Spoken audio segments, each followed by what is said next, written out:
Aleluia. A Ele a honra, a Ele a glória, a Ele o louvor. Louvado seja Deus. Abra sua Bíblia em Romanos 8, 35, 38 e 39, que nos diz assim: quem nos separará do amor de Cristo? Será tribulação, ou angústia, ou perseguição, ou fome, ou nudez, ou perigo, ou espada? 38. Porque eu estou bem certo de que nem a morte, nem a vida, nem os anjos, nem os principados, nem as coisas do presente, nem do porvir, nem os poderes, nem a altura, nem profundidade, nem qualquer outra criatura poderá separar-nos do amor de Deus que está em Cristo Jesus, nosso Senhor. Aleluia. Sente adorando e glorificando. Louvado seja Deus. Nesta noite, quero trazer uma mensagem baseada nesse texto com o seguinte tema: quem nos separará do amor de Cristo? Nós entendemos que enquanto nós vivemos aqui neste mundo, somos sujeitos a todo tipo de provação. Até porque o Senhor das nossas vidas, que é o Senhor da igreja, o nosso Salvador, Ele disse assim: olha, no mundo vocês vão passar por aflição, no mundo vocês vão ter tribulação, mas Ele não para aí. Ele diz assim: tenham bom ânimo, tenham disposição, tenham coragem, tenham confiança, tenham força. Eu venci o mundo. Aleluia. O que ele está querendo dizer? Se vocês tiverem a confiança em mim, vocês vão vencer como eu venci. Louvado seja Deus. Só os vencedores. Onde estão os vencedores aí? Dá um glória. Aleluia. Quando a gente pensa que a tribulação da gente, que a dor da gente, que o problema da gente é grande, aí que a gente vai ver que não é, porque tem coisas piores acontecendo. Aí você pode dizer, como disse Samuel: até aqui nos ajudou o Senhor. Aí me veio esse texto para trazer esta palavra para a igreja. Quem nos separará do amor de Cristo?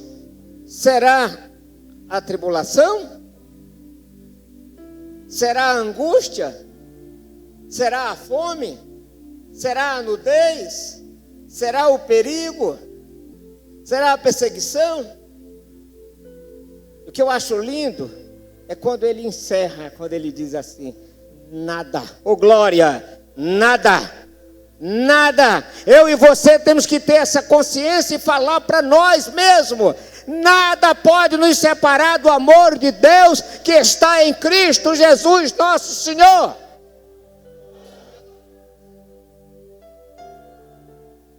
Nós estamos aqui de passagem, a nossa vida é essa. Horas de alegria, hora de felicidade, hora de contentamento. Davi em nenhum momento questionou que estava demorando demais a bênção dele, que ele já tinha sido ungido rei, e que era para Deus ter entregado em suas mãos, mas é do jeito de Deus. É por isso que ele escreve no Salmo, ele diz: esperei. Algumas traduções dizem: esperei com paciência, outros: esperei confiadamente pelo Senhor. Aleluia. Esperei no Senhor. Deus tem bênção para cada um de nós, e Ele não é homem para ser limitado. A bênção tem que ser igual para cada um, absolutamente não. A bênção de Deus é para nós, segundo o propósito de Deus na vida de cada um de nós. Será a tribulação? E o que é a tribulação? Tribulação é a aflição, é a adversidade, é a agonia, é angústia. Tribulação é isso. Aí em 1 Tessalonicenses 3,3 ele diz assim: a fim de que ninguém se inquiete com essas tribulações, porque vós mesmos sabeis que estamos designados para isto. Romanos 5,3 ele diz: e não somente isto, mas também nos gloriemos nas próprias tribulações, sabendo que a tribulação produz perseverança. Quem nunca foi atribulado, quem nunca foi afligido, não tem experiência do que é perseverar. Quem aqui já teve o sofrimento, a provação que Jó teve? Você já parou para imaginar?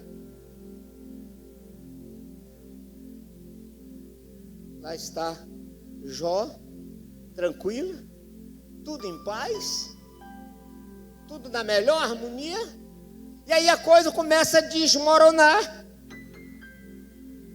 Aleluia. Eu não vou pregar sobre o Jó, vou só passar. Aí quando acabou tudo, ele disse: o Senhor deu, o Senhor tomou, bendito seja o nome do Senhor. Aleluia. Aí, quem nos separará do amor de Cristo? Será angústia? Angústia, aflição demasiada do corpo, da mente ou do espírito, tristeza, remorso ou desespero excessivo. Isso é que é angústia. Alguém aqui já foi angustiado? Você nunca foi angustiado? Eu acho que deve ter alguém aqui que já foi angustiado. Então você sabe o que eu estou falando. Angústia é a aflição demasiada do corpo, da mente ou do espírito, tristeza, remorso, desespero excessivo. Você viu quando Jesus disse: a minha alma está profundamente angustiada. Quando o negócio, quando a provação, quando a tribulação, quando o aperto é grande, você fica angustiado. Mas na sua angústia, não esqueça que ele diz assim: ele me invocará e eu lhe responderei. Na sua angústia, eu estarei com ele. É Deus quem diz para você: na sua angústia eu estarei com você.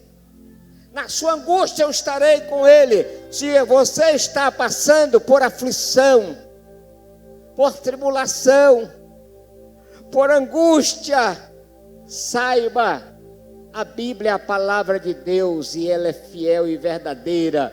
Sabe por quê? Porque Deus é fiel. E Ele está dizendo para você, meu querido irmão, para você, minha querida irmã, na sua angústia eu estarei com Ele. Ei, você que está passando por tribulação, aflição e angústia, saiba, é agora que Deus está com você, mais perto de você. Aí Jesus vem e reafirma: estou com vocês todos os dias. Aleluia. Estou com vocês todos os dias. E a tribulação, pastor? Exatamente, Ele está com você, que é para você, para lhe dar força na angústia e na tribulação. Quem está sendo angustiado hoje, quem está passando por prova hoje, quem está passando por tribulação hoje, saiba, você está caminhando é para sair dela, e vai sair em nome de Jesus. Será a fome? Aleluia. O que é fome? Fome é o grande apetite de comer, né? Mas não para aí. Falta, escassez de alimento, isso é que é fome. Eu sei que eu estou falando para muita gente que já passou fome. Eu não estou falando da fome de você tomou café de manhã e na hora do almoço começa a dar fome, dá vontade de comer. Eu encaro aquilo como vontade de comer. Fome é você passar um dia, 2 ou 3, não sei quantos, sem se alimentar. Isso é fome. Aí ele diz assim: será a fome que vai separar a gente de Cristo? Ele diz: não, não será a fome. Aleluia. Filipenses 4, 12 diz assim, ele, Paulo falando, tanto sei estar humilhado, como também sei estar honrado. De tudo em todas as circunstâncias, já tenho experiência, tanto de fartura como de fome. Ele tinha a experiência de fartura porque quando ele era o Saulo de Tarso, aquela autoridade, aquele homem tão importante, ele tinha abastança. Agora, como missionário na obra do Senhor, por tantas e tantas vezes, ele passou fome, ele passou necessidade. Aí é por isso que ele diz assim, tanto você está humilhado como também honrado. De tudo em todas as circunstâncias, já tenho experiência tanto da fartura como da fome, assim da abundância como da escassez. Mas ele estava querendo dizer para nós que isso não é motivo para nos separar, para abater a nossa fé. Você já pensou? Está passando por dificuldade, não tem o que comer, quando o cabra não tem o que comer para ele, já é ruim. Quando tem os filhinhos que ele olha que não tem para os filhos, aí dói e pesa. Aí ele entender que essa coisa é só para produzir perseverança nele, e que ele não vai desistir do Senhor dele diante de uma circunstância dessa, porque ele entende que depois desta fome vem a bonança. Aleluia! Você tem que acreditar na palavra. Quando ele diz, na sua angústia, na sua dificuldade, na sua provação, eu estarei com ele. E Deus vai usar alguém, vai levantar alguém. Não precisa se desesperar e ir atrás de querer vender droga ou coisa parecida, ou querer roubar. Não precisa não. É confiar no Senhor. Quem confia no Senhor, acontece o que aconteceu com Elias. Estava lá, dormindo, o anjo chegava assim, acorda. E aleluia. Deus mandou carne e pão para ti, homem, come, aleluia. Deus cuida de ti, assim como Deus cuidou de Elias.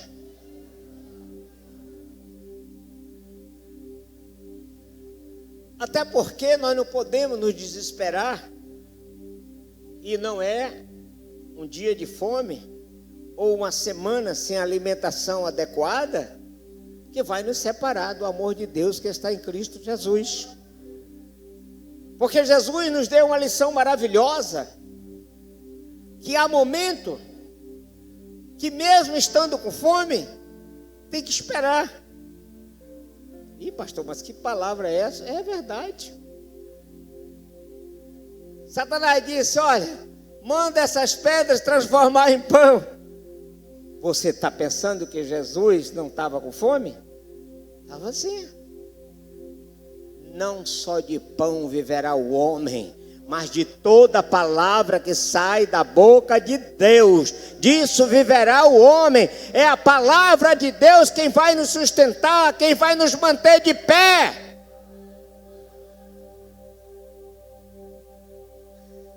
Será nudez? Falta de vestiário. Nudez no original significa sem roupa de fora. Quer dizer, Paulo passou por essa prova. Agora pense no naufrágio. O naufrágio, pastor, o barco afundou, se espedaçou todo. O frio era grande. E as roupas de Paulo e dos companheiros foram embora. A roupa de fora foi embora. Mas será um estado daquele? Ficou sem roupa. Então Deus me abandonou. Como é que eu vou desembarcar aqui na ilha, onde tem pessoas seminu? Aleluia. Então Paulo diz, será a nudez? Não. A nudez, a dificuldade, a falta de roupa não vai me separar de Cristo. Aleluia. Será o perigo? Isso aqui é bom, isso aqui é uma mensagem para você pregar umas 2 horas, mas, deixa para lá. Será o perigo? Perigo, situação, conjuntura que ameaça a existência ou interesse de uma pessoa ou coisa. Isso é que é perigo. Será o perigo? Ah, meus irmãos, quantas e quantas vezes Paulo esteve em perigo? Eu gosto sempre de falar do naufrágio porque foi o ápice. Aquilo ali foi só a mão de Deus para ter sustentado ele, porque o Senhor tinha um plano, um projeto para ele pregar em Roma. Mas ali não foi fácil. Aí ele diz aqui, em jornadas, muitas vezes, em perigos de rios. Quantos de nós já passamos por perigo de rio? Em perigo de salteadores, em perigo de patrício, em perigo entre os gentios, em perigo na cidade, em perigo no deserto. No deserto também não é fácil, no rio e no deserto. Em perigos no mar, olha só, em perigos no mar, ele lembra o naufrágio aqui. Em perigo entre falsos irmãos. E na hora do perigo, pastor, o que fazer? Confia no Senhor. Aleluia. Lá, não sei, no meio do rio, se alguém aqui ficou perdido na mata alguma vez, estava em perigo. E agora, na hora do perigo, o que fazer? Confia no Senhor. Aleluia. Será a perseguição? Ora, qual é o crente que não é perseguido? O que é perseguição? Ato ou efeito de perseguir. Aí Paulo diz assim, as minhas perseguições e os meus sofrimentos, quais me aconteceram em Antioquia, Icônia e Listra, que variedade de perseguições tenho suportado. Eita Deus, de todas, entretanto, me livrou o Senhor. Aplauda o Senhor. Sabe, que coisa linda. Esse versículo, 2 Timóteo 3:11. As minhas perseguições e os meus sofrimentos, quais me aconteceram em Antioquia, tá? Que nós não vamos detalhar lá, Icônia e Listra, que variedade de perseguições tenho suportado. Paulo estava dizendo, nada vai me separar do amor de Deus em Cristo Jesus. Eu suportei todas as perseguições, de todas, entretanto, o Senhor me livrou. Se o Senhor livrou Paulo, livra a mim, livra você, livra cada um de nós. Não esquenta com a perseguição, só ora. O verso 12, ora, todos quanto querem viver piedosamente em Cristo Jesus, serão perseguidos. Quem se dispõe a ser fiel, a servir ao Senhor, a dizer não ao pecado, não ao diabo, vai ser perseguido.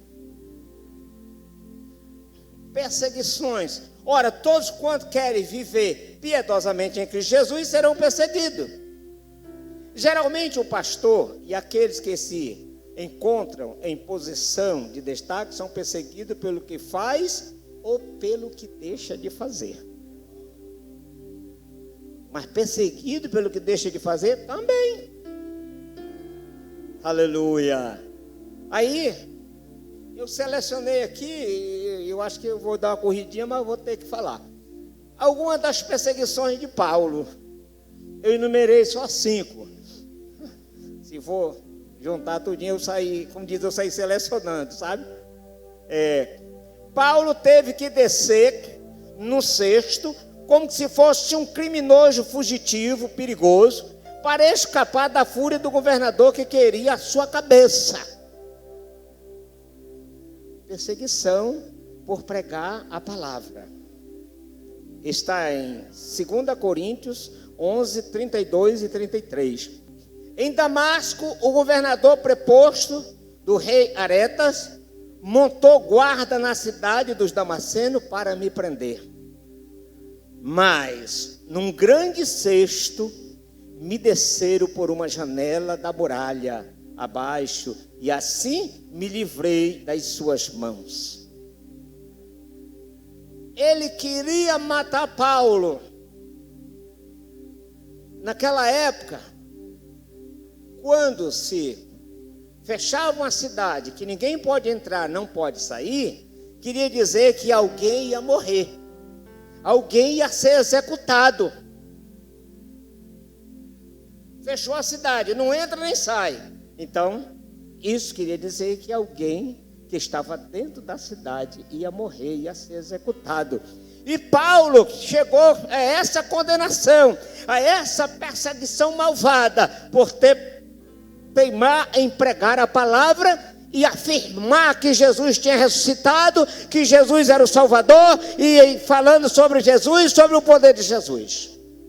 E aí, ele foi salvo dessa situação. Paulo foi expulso de Antioquia por pregar a palavra. Aí ele diz aqui em Atos 13:50, mas os judeus instigaram as mulheres piedosas de alta posição e os principais da cidade e levantaram perseguição contra Paulo e Barnabé, expulsando-os do seu território. Expulsaram Paulo da cidade. A perseguição foi tão grande que chegaram e expulsaram. Fora daqui. Aí você nunca foi perseguido por pregar o evangelho, até porque você não quer pregar o evangelho? Não, eu sou de boa. Eu quero viver de boa com todo mundo. Mas não foi para isso que o Senhor nos chamou. Aleluia. Ele disse, vai, prega a palavra, insiste. Tempo, fora de tempo, mas prega. Aleluia. 3. Paulo foi apedrejado quase até a morte. Perseguição por pregar a palavra. Não esqueça que ele está dizendo que a perseguição não deve separar nós do amor de Deus que está em Cristo Jesus. Paulo foi expulso por pregar a palavra. Paulo foi apedrejado quase até a morte. Ele diz aqui, sobrevieram, porém, judeus de Antioquia e Icônio, e instigando as multidões e apedrejando a Paulo, arrastaram-no para fora da cidade, dando por morto. O apedrejamento foi para a morte mesmo. Aí Paulo desmaiou, os discípulos cercaram, protegeram, certo? E Paulo escapou, porque o Senhor queria ele vivo para pregar a palavra. Tu vai continuar escapando, porque o Senhor te quer vivo para pregar a palavra. Paulo açoitado, preso e amarrado com os pés no tronco. Eita, Atos 16, 23 e 24 diz, e depois lhe deram muitos açoites e lançaram no cárcere, ordenando ao carcereiro que o guardasse com toda a segurança. Este, recebendo tal ordem, levou-os para o cárcere interior e lhes prendeu os pés no tronco. Nós estamos falando da perseguição, mas quem não é doido vai lembrar que como resultado dessa perseguição, preste atenção, pegaram, levaram Paulo, amarraram, ele suportou a perseguição, ele não desistiu de Jesus Cristo, preso, acorrentado, com os pés no tronco, aleluia. Sabe o que foi que ele foi fazer? O que você deve fazer também, louvar ao Senhor. Aí ele foi cantar, foi orar. Enquanto ele cantava, Deus mandou um anjo e quebrou as cadeias, e ele foi liberto da prisão. Ainda ganhou o carcereiro e toda a sua família, porque suportou a perseguição, não desistiu do Senhor Jesus. E se ele tem desistido?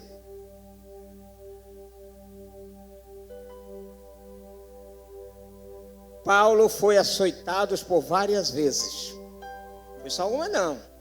Ele diz aqui em 2 Coríntios 11, 24, 25, a parte A diz assim: 5 vezes recebi dos judeus uma quarentena de açoite menos um. Fui 3 vezes fustigado com varas, uma vez apedrejado. Aleluia. Preste bem atenção. 5 vezes recebi dos judeus uma quarentena de açoite menos um. O que é isso? 39 chibatadas. Por quê? Porque não dava as 40. Porque a lei dizia que era 40. E o judeu religioso, o sacerdote, eles eram muito zelosos para não transgredir a palavra. E para que não houvesse um erro na contagem, só dava 39. Que se errasse um, ia ficar os 40 e não tinha culpa nenhuma. É por isso que ele diz: por 5 vezes recebi dos judeus uma quarentena de açoite menos um. Mas não desistia de pregar a palavra. Não desista. Mas eu estou falando para a gente que como é que vai desistir se nunca começou?